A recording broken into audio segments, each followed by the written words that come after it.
김영대 평론가를 모시겠습니다.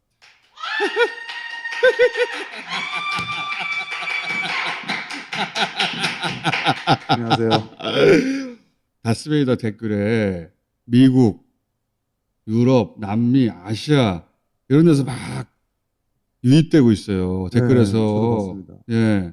이 미친 아미들. 제가 오다가 PD님한테 들었는데 네. 다스베이다 지금 한 주 사이에 구독자가 폭발적으로 증가했다는 소식. 폭발까지는 아니고 아직 부족해.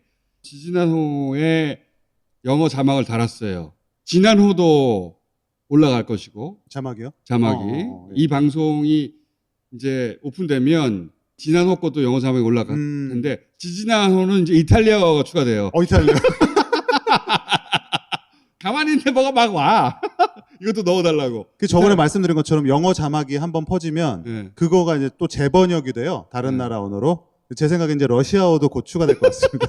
그래서 지난호는 이탈리아어 추가되고 지난호는 영어 추가되고 이번 호는 이게 공개될 때 자막이 달려있을 수도 있고 또는 하루 이틀 사이에 자막이 달려있을 수도 있어요. 아니 근데 저한테 개인적으로 메시지가 계속 오는데 예.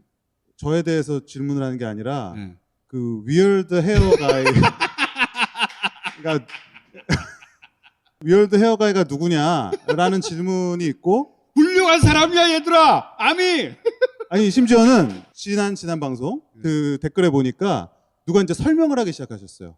위얼드 헤어 가이가 누구인지를. 그래갖고 위얼드 헤어 가이가 이게 한국의 탑 저널리스트다. 아 그렇지. 그리고 저 김영대보다 훨씬 유명한 사람. 쟤는 누구냐 이거지. 그쵸. 쟤가 누군데 자꾸 김영대하고 얘기를 주고받냐. 제가 보니까 그 표현이 두 가지 버전이 있더라고요. 제가 처음에 봤던 게 위얼드 헤어 가이, 그러니까 머리가 스타일이 특이한 사람이었는데 또 하나가 위얼드 헤어리 가이, 그러니까 털이 많은 이상한 사람. 그리고 이름을 ER 준이라고 쓰기도 하고 EO도 쓰기도 하고. 맞아요. 아니야 오유야 얘들아. 아미. 나는 오유다 오유. 오유 JON. 근데 저도 그 자막을 보면서 아 이건 정말 특별한 현상이다.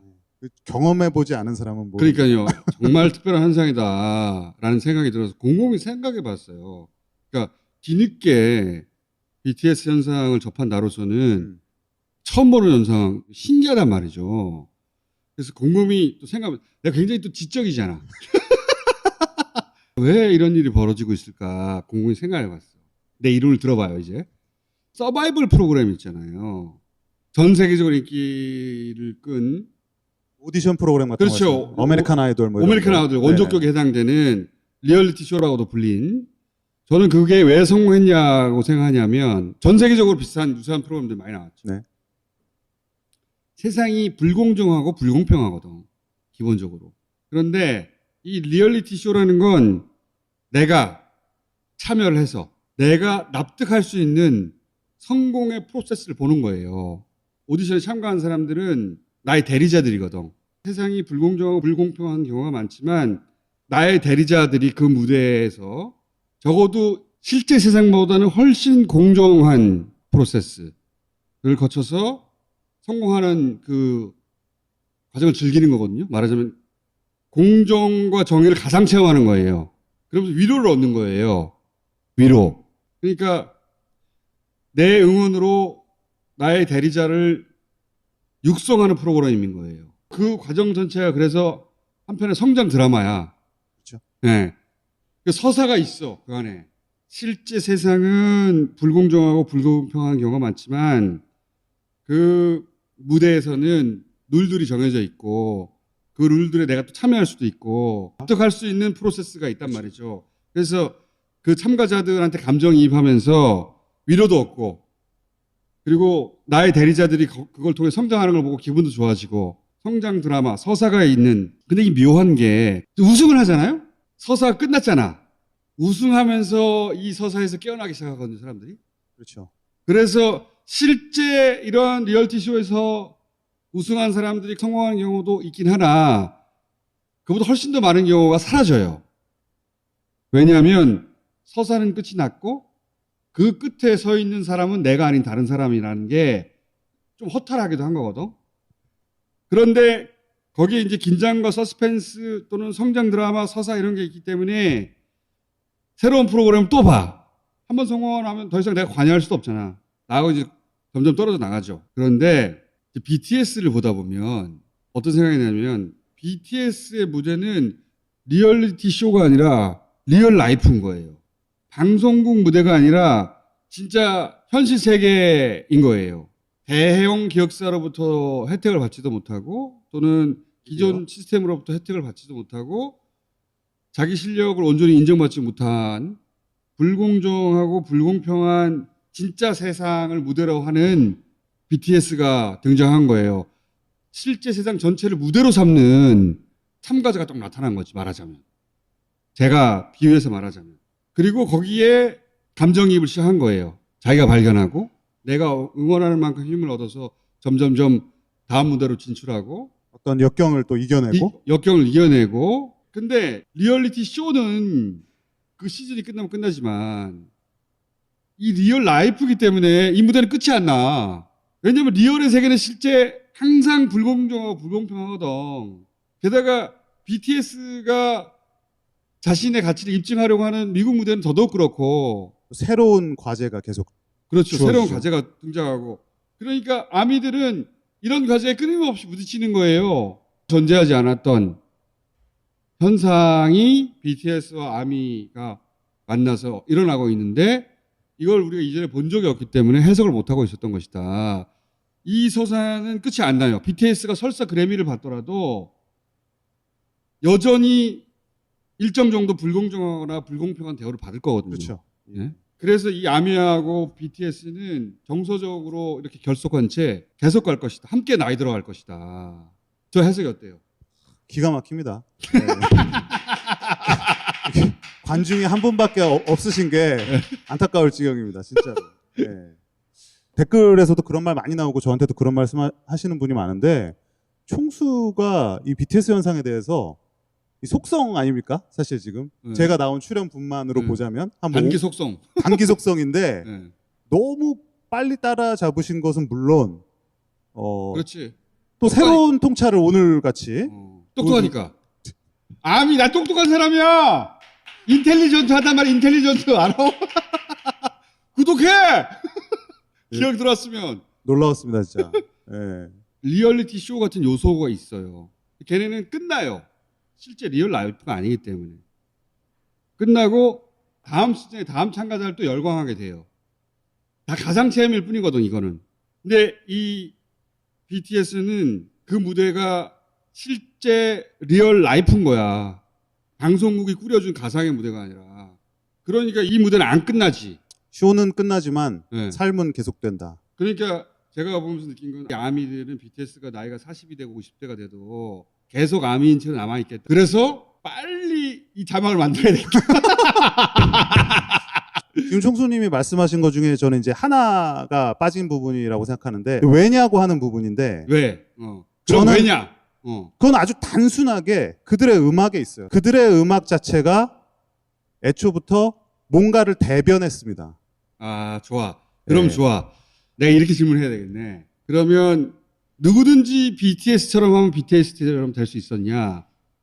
BTS를 BTS답게 만든 뭔가가 있었을 거 아니냐? 음악과 그들의 서사 그리고 뭐 인간으로서 모든 것이 일체화가 됐다. 그러니까 저는 그것이 진정성을 가능하게 하는 요소라고 생각을 합니다. 진정성이라. 네. 똑같은 메시지도 누가 말을 하느냐, 그럴 만한 자격이 있느냐, 듣는 사람으로 하여금 마음을 움직일 만한 위치에 있느냐라고 하는 것은 다르거든요. 그렇지. 그 부분을 내가 모르는 대목이에요. 왜냐하면 나는 이런 현상이 벌어지고 나서 이 현상의 속성은 뭘까라고 이해해 보려고 노력한 것이고 그 애초에 시작을 함께 하지 않았기 때문에 모르는데 진정성을 가지고 서로 만났다. 나 그게 잘 모르겠거든. 이 대목은 가수 그러니까 이영만리 떨어진 가수하고 팬이 되는 사람하고 어떻게 그런 수준으로 연대하냐고. 네. 왜 그게 가능하냐고. 사실은 이게 말로는 설명이 어렵습니다. 뭐냐면 그 연대의식 같은 걸 만들어지는 것이 아주 점진적인 프로세스거든요. 한 번에 안 됐겠지 당연히. 예. 그러니까 애초에 이들이 처음으로 자신들을 세상에 내 보인 방식 중에 하나가 이 소셜 미디어였어요. 근데 네. 이 소셜 미디어로 단순히 어떤 컨텐츠를 홍보하는 게 아니라 네. 자신의 그냥 그 평상시 모습 같은 것들을 굉장히 거친 방식으로, 그러니까 자연스러운 방식이죠. 그런 것들로 보여줬습니다. 그러니까 사람들은 이들의 음악이 뭔지를 느끼기도 전에 이 사람에 대해서 몰입을 할 수가 있었어요.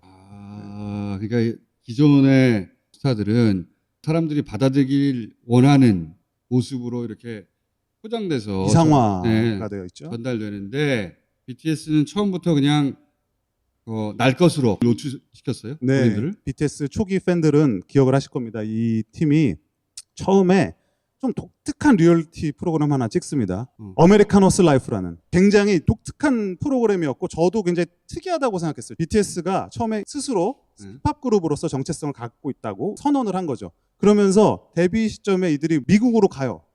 LA를 갑니다. 그래서 힙합의 거장들을 무조건 찾아가요. 정말 막 데뷔한 뭐 모든 것이 다 어색한, 뭐 음악도 아직은 어색하고 기량도 아직 완전하지 않고 신인 냄새가 폴폴 나는 이 그룹이 그 LA로 갑자기 툭 가서 뭐 워렌지라든지 뭐 이런 유명한 힙합 가수들을 찾아가서 한 수를 가르쳐 달라고 합니다. 무턱대고 이 과정에서 이 친구들이 정말 힙합을 잘하는구나, 정말 음악성이 뛰어나구나라는 것을 보여준 게 아니라 이 친구들이 정말 아직 많이 모자라구나, 정말 열정이 가득하구나, 정말 배우려고 하는구나 라는 의외의 효과를 얻게 되고, 사실 이게 한국 힙합 커뮤니티에서는 굉장히 흑역사처럼, 흑역사. 그렇죠. 그 소위 말하는 순혈주의자들도 있겠죠. 그들 사이에서는 BTS를 좀 나쁘게 보는 그런 계기가 됐어요. 뭐 외국까지 가서 뭐 망신이냐, 아이돌 그룹이 무슨 힙합을 한다고. 아이돌이 니들이 무슨 힙합을 한다고 네, 거기 가서 주접을 떨었어. 뭐 약간 그런 뉘앙스죠. 근데 흥미로운 것은 이 리얼리티가 사실 이 외국 그 팬들을 대상으로 만든 리얼리티가 아니거든요. 그런데 이것이 미국에 있는 K-팝 팬들, 그리고 지금은 아미가 된 수많은 사람들을 감동시켰습니다. 왜 그랬을까? 그들이 그렇게 부족하지만 열심히 하는 모습, 만들어지지 않은 모습, 다듬어지지 않은 모습, 정말 그 열정 하나로만 도전하는 모습에 총수가 지적한 것처럼 자신들이 지켜줄 자리를 찾아냈다고도 할 수 있을 것 같아요. 이게 저런 거하고 비슷하구나. 오디션 프로그램 중에 눈에 띄는 사람들 따로 인터뷰를 하죠. 저는 뭐 시골 어디서 살았는데요. 어느 날 여기에 참가하기 위해서 이런 거 나오잖아요. 마치 초반에 오디션 볼 때 소개하는 영상처럼 리얼라이프의 무대 위로 올라오는 그 첫 도입의 효과를 그때 냈구나, 그게. 사실은 물론 그 당시에 뭐 재능들이 충분히 있는 멤버들이죠. 그럼에도 불구하고 자기가 부족한 부분을 굳이 가리지 않고 그대로 보여줬다라는 거예요. 그래서 팬들로 하여금 이 팀은 지켜볼 만한 의미가 있는 팀. 그러니까 이런 거야. 우리가 지지할 만한 이유가 있는 팀. 그 프로그램이 BTS를 처음 발견한 미국의 팬들에게는 오디션에 첫 참가한 사람처럼 보였던 거지. 그렇죠. 그런 효과를 준 것 같아, 정서적으로. 그래서 아직 누구도 발견하지 못했지만 나는 얘들을 발견했어. 네. BTS가 북미 팬들에게 있어서 자신들이 원석을 알아봤다라는 그런 자부심이 굉장히 큰 그룹이고 하나의 주인의식 같은 걸 수도 있어요. 북미에 있는 팬들이 BTS를 처음으로 발견해냈다고 할 수 있는 거예요? 글로벌한 지형에서 봤을 때는 글로벌한 그렇죠. 지형에서는 미국 시장이 워낙에 상징적이고 그리고 미국에서의 성적이 중요했습니다. 그 힙합에 보면은 바닥에서부터 위까지 성장했다 뭐 이런 표현들이 있어요. 바로 그런 것들을 보여준 거죠. 야, 이거는 복제 못하겠다. 복제할 수가 없습니다. BTS를 만들어낸 방시혁 대표조차도 예상하지 못했던 것일 거고 당연히 못했을 것이고 반복할 수는 없을 것 같아. 원래 모든 성공이 그렇지만 수많은 우연과 재능, 뭐 존 레논과 폴 맥카트니와 링고스타와 조지 해리슨이 왜 하필 그 시점에 거기에 있었을까? 그러니까 우연이지, 우연. 그렇죠. 우연과 재능이 결합돼서 어느 순간 터진 거기 때문에 복제를 할 수가 없을 것 같고, 지금 우리가 지금까지의 성공한 역사를 봐왔기 때문에 그 모든 순간들이 다 성공의 전략으로 느껴지는 것이지. 그렇지. 그 당시만 해도 그걸 전략이라고 생각하는 사람은 아무도 없었습니다. 굉장히 동화적이다, 이거. 기본적으로. 이 스토리 라인을 좀 보다 보니까 현실 세계에서 일어났으면 좋겠지만 사실은 거의 안 일어나는. 맞죠. 그러다 보니 이 BTS하고 아미의 관계가 굉장히 특별해지는 거죠. 왜냐하면 흉내낼 수도 없고 정서 공동체가 만들어서 BTS의 성공과 자기의 성공을 일정 정도 동일시하는 그런 그룹이 만들어져 있고 그런 그룹은 일부러 만들 수 없기 때문에 그 참 묘하게도 음. BTS가 지금 물론 세계적인 그룹이 됐습니다만은 아까 뭐 불공정한 세상 이야기도 하셨지만 그러한 것들이 본질적으로 변하지는 않았다라는 거예요. 리얼 라이프는 원래 그렇거든. 그래서 끊임없이 공정하고 공평할 것을 갈망하거든. BTS도 이런 일을 겪고 있기 때문에 BTS가 그런 일을 안 겪게 만들고 싶은 거야. 내가 그런 일을 겪고 싶지 않은 것만큼이나. 아미들이 무슨 말을 하냐면 끊임없는 증명의 연속이다. 그 하나의 공동 운명체로서 계속된 어떤 도전, 의심, 회의 혹은 새로운 과제를 주는 거죠. 빌보드 200, 그 다음은 100 이런 식으로 끝없는 증명의 연속이고 아미는 BTS를 세계 최고의 그룹으로 만들었지만 그들에게 있어서 이 미션은 끝나지 않은 겁니다. 그렇지. 누군가가 또 다른 그 가치를 인정해주지 않으면 그럼요. 다시 또 발끈하게 되는 거야. 지금도 현재 또 계속 입증해야 벌어지고 돼? 있고. 내가 보여줄게. 그렇습니다. 참 이런 관계가 만들어졌네. 이게 로컬이 아니라 글로벌하게 벌어지고 있다는 그게 게 어마어마한 겁니다. 그게 참 신기한. 언어도 다르고 문화도 다르고 종교도 다르고 음악에 대해서 갖는 태도도 다른데 이 음악이 주는 힘, 그들이 주는 어떤 진정성 있는 감동 그런 것들을 통한 팬들과의 유대감 그리고 팬들과 팬들 간이 느끼는 유대감 우리는 사명을 갖고 있다라는 감정이 전 세계에서 지금 동시다발적으로 벌어지고 있는 겁니다. 한 번도 없었던 일이에요. 사실 정말. 그러니까 사회과학자들이 진지하게 접근해서 논문을 발표해도 좋을 일이라고 보여지는 게 국민국가라는 게 탄생하면서 너무 그렇다는 얘기하네 오늘 내가. 20세기의 어떤 그러니까 산물이죠. 네이션 스테이트. 국민국가라는 개념을 만들어냈거든. BTS와 아미의 관계는 그런 것과 비슷해요. 물리적인 영토가 없을 뿐이지 자신들의 세계가 따로 존재하는 거거든. 그렇습니다. 이건 이게 자발적으로 이런 세계가 만들어졌다는 건 이상한 일이에요. 아주. 명분이 있죠. 선한 영향력이라는 거. 뭐 아미가 특히 이 말을 자주 씁니다. 선한 영향력.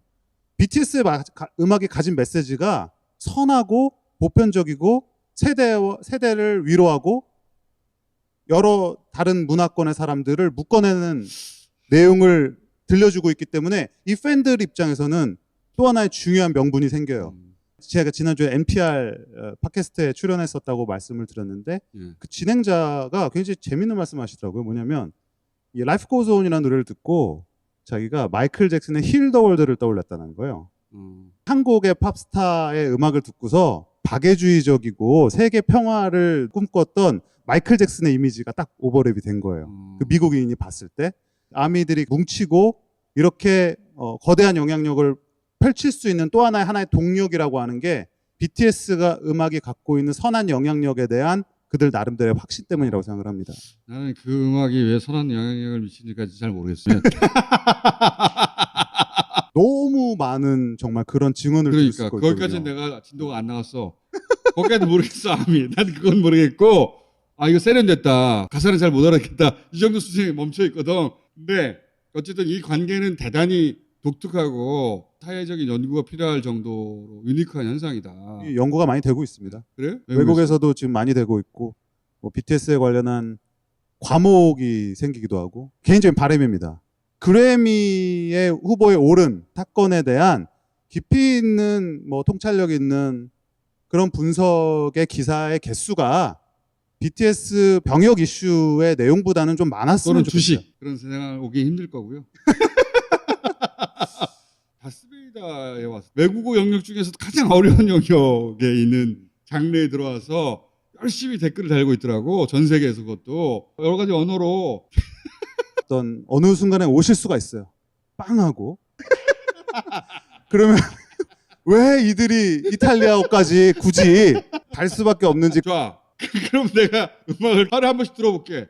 아미들한테 얘기하는 거야. 아, 예, 예. 구독 100만 명 해줘. 서로 주고받는 게 있어야 될 거 아니야. 곧 돌파할 것 같습니다.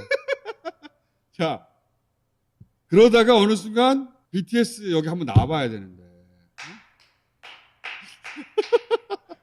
저도 그러기를 바랍니다. 자, 내가 이해하고 싶어가지고 계속 파고들다 보니까 여기까지 와버렸어. 자, 전 세계에 있는 아미들 주고받읍시다. 한국에서 내가 열심히 이 현상을 이해할 수 있도록 많은 사람들이 알 테니까 내가 이 양반보다 훨씬 유명한 저널리스트야. 인정합니다. 아닐 테니까 당신들은 구독해 주고 받자고. 자, 오늘 여기까지 합시다. 고맙습니다. 감사합니다. 고맙습니다.